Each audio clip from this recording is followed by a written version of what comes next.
Automobile ક્ષેત્રમાં જીએસટીની રાહતની અસર જોવા મળી રહી છે। નોરતાના આજના પહેલા દિવસે જ લોકો વાહન ખરીદી માટે પહોંચી ગયા હતા।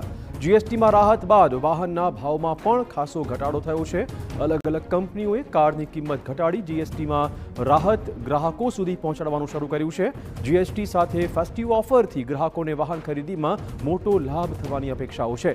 મોટાભાગની કારમાં 80,000થી માંડીને 2 લાખ સુધીનો ફાયદો થવાની ગણતરી છે।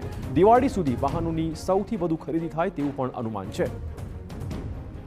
સરકારે 3 સપ્ટેમ્બરના રોજ જીએસટી ઘટાડવાની જાહેરાત કરી હતી, જે આજથી અમલમાં આવી ગઈ છે। ત્યારે ટાટા, મારુતિ સુઝુકી, કિયા, હુન્ડાઈ સહિતની કંપનીઓએ જીએસટી રાહત આપતા વાહનના બુકિંગ વધ્યા છે।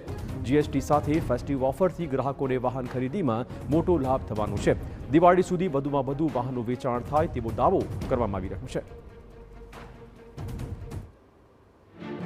સામાન્ય માણસોનો ઇન્સ્યોરન્સ પ્રીમિયમ હોય, હેલ્થ પ્રીમિયમ હોય કે ખેડૂતોના ટ્રેક્ટર હોય, ઓજારો હોય, તેમજ ખાદ્ય સામગ્રીની સામાન્ય વસ્તુ હોય, એ બધા ઉપર રેટ ઘટાડવામાં આવ્યા છે, ક્યાં ઝીરો કરવામાં આવ્યા છે અને એનો અમલ પણ આજથી શરૂ થઈ ગયો છે। દરેકે દરેક વર્ગને, મધ્યમ વર્ગને, એમએસએમઈને અને સામાન્ય જનતાને આનાથી ઘણો ફાયદો થવાનો છે।